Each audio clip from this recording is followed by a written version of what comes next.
हमारा टॉपिक है properties of real numbers examples.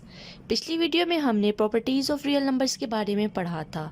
आइए अब हम इसके मुतालिक कुछ एग्जांपल्स को देखते हैं। सबसे पहली एग्जांपल जो हमारे पास है वो ये है। Example prove that for any real numbers A B. सबसे पहले पार्ट में हमने a इंटू ज़ीरो को ज़ीरो के इक्वल प्रूव करना। a into zero is equal to a bracket open 1 plus bracket open -1 bracket close. हम एडिटिव इनवर्स की property लगाएंगे जो हम पहले ही पढ़ चुके हैं। इसके बाद सब्ट्रैक्शन की डेफिनेशन लगाएंगे जो कि हमें इस तरह की फॉर्म दी गई है a इंटू 1 माइनस 1।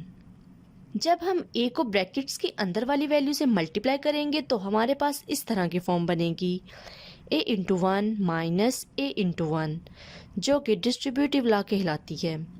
इसके बाद a को 1 से मल्टीप्लाई करने से हमारे पास a माइनस a आएगा जो मल्टीप्लिकेटिव आइडेंटिटी की प्रॉपर्टी है। इस प्रॉपर्टी के मुताबिक a into 1 is equal to a into 1 a के इक्वल ही होता है। अब हम सब्ट्रैक्शन की डेफिनेशन लगाएंगे जिसके बाद प्लस माइनस a आएगा। नेगेटिव इनवर्स लगाने से ज़ीरो जवाब आएगा। तो इस तरह से हमने a डॉट ज़ीरो को तमाम रियल नंबर्स की प्रॉपर्टी की मदद से प्रूफ कर दिया है कि ये ज़ीरो के इक्वल है। उम्मीद है कि आपको समझ आ रही होगी। आइए अब हम इससे अगले पार्ट को देखते हैं। Part 2 given that a into B is equal to zero. इस पार्ट में हमें a इंटू बी को ज़ीरो के इक्वल प्रूफ करना है। सबसे पहले हम खुद ही फर्ज कर लेते हैं कि a is not equal to zero. अगर a ज़ीरो के इक्वल नहीं है तो कोई 1 ओवर a एग्जिस्ट कर रहा होगा। 1 ओवर a को हम अपने इक्वेशन में जो हमारे पास a b is equal to zero थी इससे मल्टीप्लाई करेंगे तो हमारे पास कुछ इस तरह की फॉर्म बनेगी 1 over a into A B is equal to 1 over a into zero जो कि मल्टीप्लिकेटिव प्रॉपर्टी ऑफ इक्वालिटी भी कहलाती है, जो ये इम्प्लाई करती है bracket open 1 over a into a bracket close into B is equal to 1 over a into zero. ये एसोसिएटिव लॉ ऑफ मल्टीप्लिकेशन है। इस प्रॉपर्टी के मुताबिक a into b c is equal to A b into c है।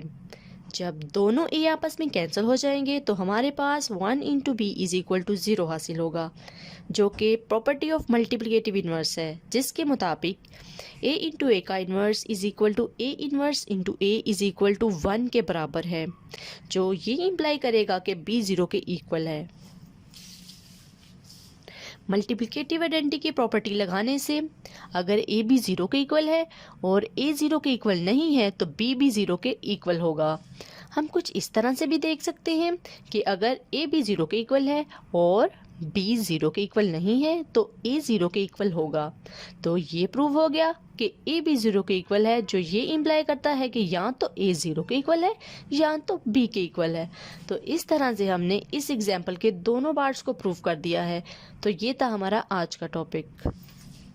Example number 5 For real numbers a b show that the following by stating property used। सबसे पहले हिस्से में हमें प्रूफ करना है कि minus A into B is equal to A into minus B is equal to minus A B. सबसे पहले हम लेट कर लेते हैं कि minus A into B is equal to minus A B.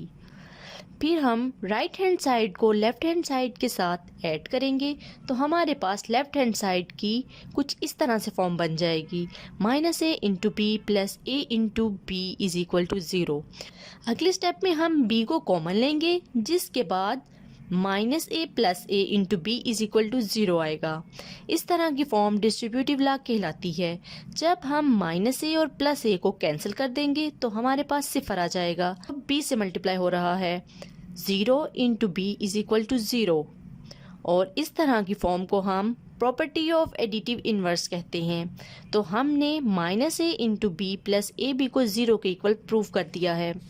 और कुछ इस तरह से भी कह सकते हैं कि माइनस ए इंटू बी और ए बी एक दूसरे के एडिटिव इन्वर्स हैं, लिहाजा minus A into B is equal to minus bracket open A B bracket close is equal to minus A B के, और हम minus bracket open A B bracket close को minus A B भी लिख सकते हैं। उम्मीद है कि आपको समझ आ गई होगी। आइए अब हम इस एग्जाम्पल के दूसरे हिस्से को देखते हैं। Part 2 minus A into minus B is equal to A B. इस एग्जाम्पल के दूसरे हिस्से में हमें minus A into minus B is equal to A B को प्रूव करना है। एग्जाम्पल के पिछले पार्ट की तरह इस पार्ट में भी राइट हैंड साइड को लेफ्ट हैंड साइड के साथ सब्ट्रैक्ट करेंगे, जो इस तरह से आएगा -a into -b minus A B is equal to 0 और राइट हैंड साइड 0 के इक्वल आ जाएगा। अब हम -a को कॉमन लेंगे, जिसके बाद इस तरह की फॉर्म बनेगी -a into -b plus b is equal to 0। हमें पता है कि इस तरह की फॉर्म डिस्ट्रीब्यूटिव लॉ कहलाती है। फिर जब हम -b और +b को आपस में कैंसिल करेंगे तो 0 आ जाएगा, जो -a से ज़रब हो रहा है। -a into 0 is equal to 0 और इस तरह की form property of additive inverse कहलाती है। तो इस तरह से हमने इस एग्जाम्पल के दोनों पार्ट्स को प्रूव कर दिया है। तो ये था हमारा आज का टॉपिक।